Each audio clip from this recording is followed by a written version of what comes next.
नमस्कार दोस्तों, welcome back to your own channel Adhishthan commerce classes. आज के वीडियो का हमारा सब्जेक्ट है organisation of commerce and management, 7th chapter consumer protection, and today's topic is state commission and national commission. पिछले video में हमने कंज्यूमर प्रोटेक्शन के act, consumer के डिस्प्यूट्स को रिड्रेस करने के लिए जिस एजेंसीज का सेटअप किया है उसमें से डिस्ट्रिक्ट कमीशन का इन्फॉर्मेशन हमने देखा था। आज हमें स्टेट कमीशन और नेशनल कमीशन के बारे में सीखना है। तो वीडियो को शुरू करने से पहले दोस्तों इतना ही कहना चाहूँगा, अगर आपने फर्स्ट टाइम चैनल को विजिट किया तो प्लीज़ चैनल को सब्सक्राइब करना, साथ में जो बेल आइकन दिया है उसको भी हिट करना ताकि रेगुलर अपडेट आपको मिलते रहे। तो चलिए फटाफट स्टार्ट करते हैं आज के वीडियो को। State commission, The Consumer Dispute Redressal Commission at the state level established by state government is known as State Commission. It is also called as State Consumer Dispute Redressal Commission. Consumers के disputes को redress करने के लिए state government ने state level पे जो commission setup किया गया, that commission is called state commission. It is also called as state consumer dispute redressal commission. Composition: each state commission shall consist of president, a person who is sitting or retired judge of high court shall be appointed by the state government as a president of state commission in consultation with the Chief Justice of High Court.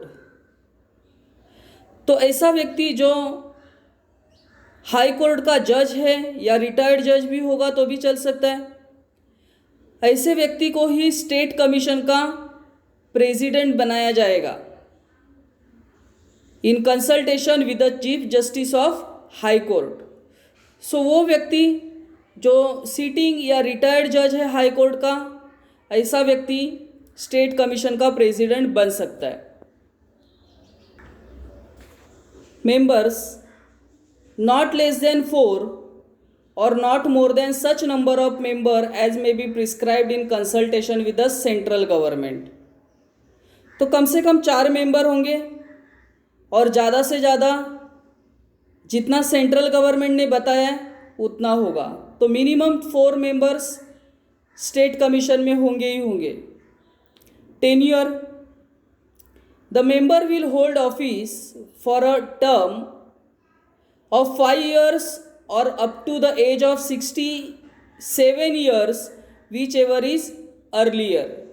मतलब जो भी member या जो भी president होंगे वो 5 साल तक काम देखेंगे या 67 years तक। मतलब अगर 5 साल है, 5 साल तो दिए गए काम करने के लिए, बट अगर किसी का एज 67 होता है तो अप टू दैट एज तक ही वो प्रेसिडेंट या मेंबर काम कर सकता है स्टेट कमीशन में। Qualifications: member should not be less than 35 years of age. मतलब स्टेट कमीशन में मेंबर बनने के लिए आपको कम से कम 35 years ऑफ एज होना ही चाहिए। Education: they should possess a bachelor degree from a recognized university. Experience: they should have adequate knowledge and at least 10-year experience in dealing with the problem related to economics, laws, commerce, accountancy, industry and public affairs or administration. So इस सभी क्षेत्रों का proper knowledge और कम से कम 10 साल काम किया होने का एक्सपीरियंस होना चाहिए। मतलब आपको अगर स्टेट कमीशन में प्रेसिडेंट या मेंबर बनना है तो आपको कम से कम 10 साल का एक्सपीरियंस होना चाहिए और ये फील्ड का जो economics, law, commerce, accountancy, industry, public affair और एडमिनिस्ट्रेशन का knowledge, up to date knowledge होना चाहिए। Territorial jurisdiction: it can entertain original cases as well as appeal against the order of district commission which are within the geographical limits of the state। देखिए यहाँ उन्होंने 2 बात बोले, एक तो original cases मतलब जो डायरेक्टली स्टेट कमीशन में आए हैं ऐसे केस, या डिस्ट्रिक्ट फोरम में जो केस ऑलरेडी हो गए बट डिस्ट्रिक्ट फोरम के डिसीजन से जो लोग एग्री नहीं है वो स्टेट कमीशन में आगे केस फाइल कर सकते हैं. It can entertain original cases as well as appeal against the order of district commission which are within the geographical limits of the state. Monetary jurisdiction. To entertainment complaints where the value of goods or services paid as consideration exceed rupees 1 crore, मतलब 1 करोड़ तक का जो amount of goods and services होगा वो cases state commission में ही लिए जाएंगे. So,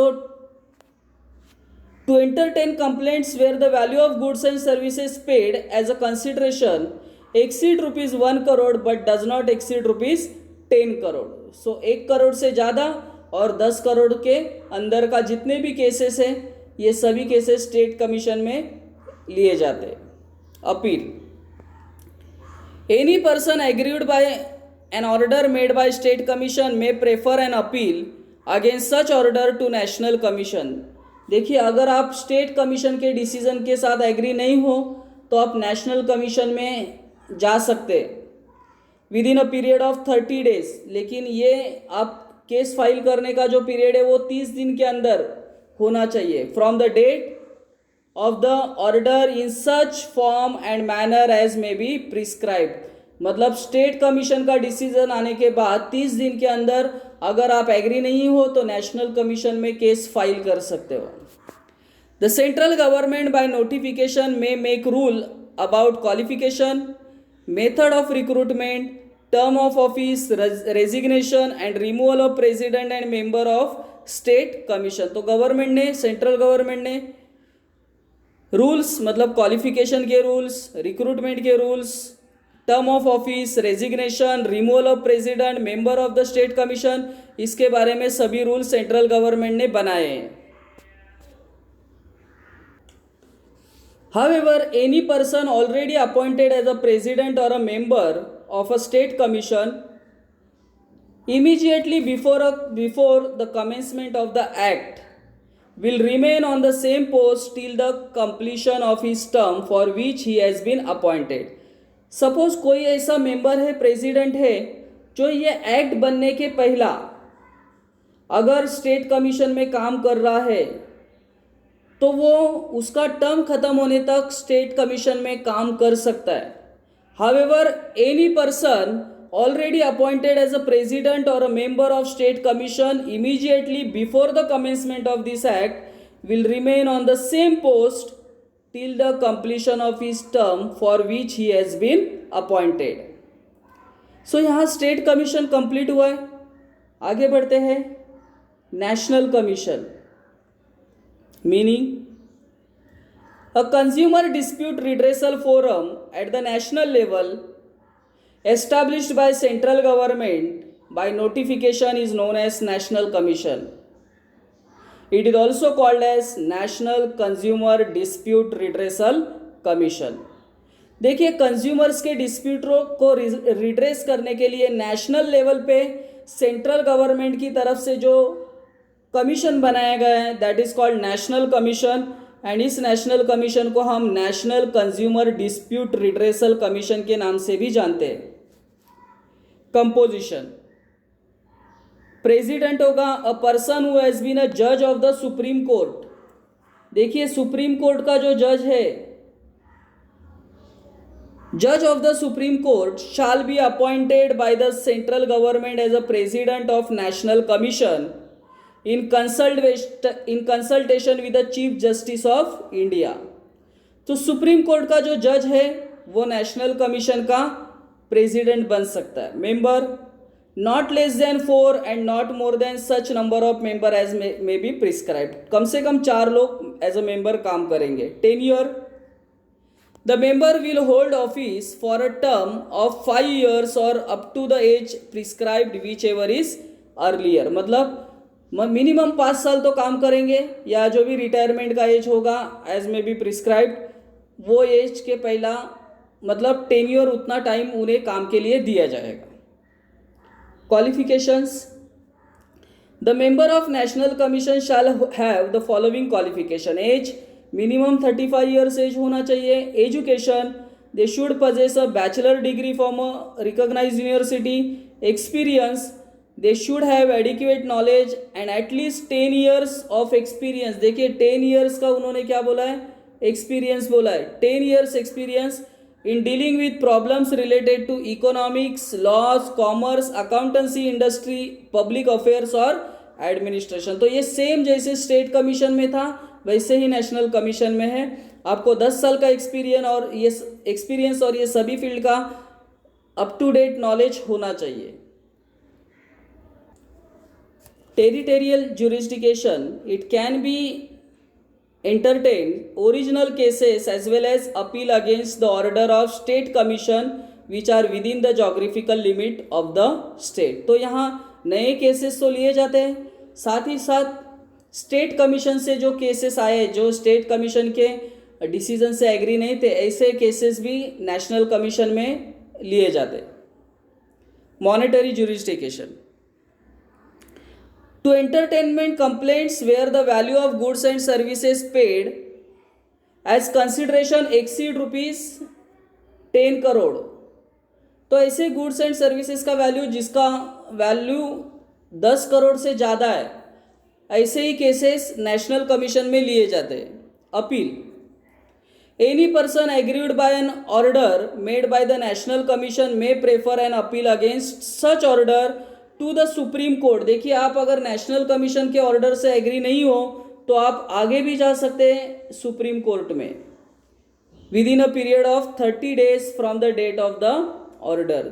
लेकिन ये सुप्रीम कोर्ट में आपको नेशनल कमीशन का ऑर्डर आने के 30 दिन के अंदर ही जाना पड़ेगा। The central government may by notification make the rules about the qualification, appointment, terms of office, salaries, resignation and removal of the president and member of the national commission. तो same जैसे state commission में बोला था वही है यहाँ। However the president and member shall hold office maximum of 5 years, मतलब 5 साल तक वो काम देख सकते ही है minimum, but are eligible for reappointment भी हो सकता है। The act further provide that the president can work up to the age of 70 years।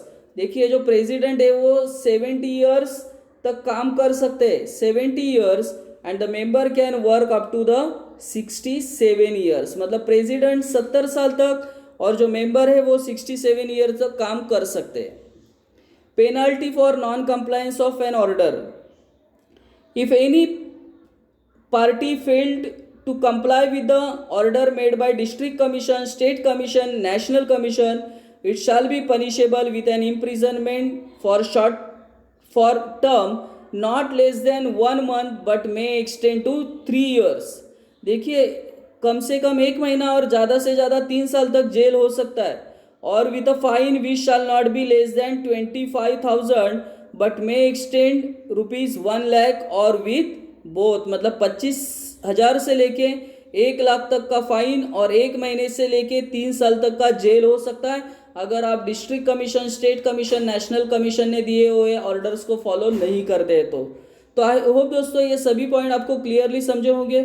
मेरे एफर्ट्स आपको पसंद आए तो प्लीज़ लाइक करना, दोस्तों के साथ शेयर करना। That's it, thank you very much दोस्तों। We will be meeting in our next video, तब तक के लिए बाय बाय।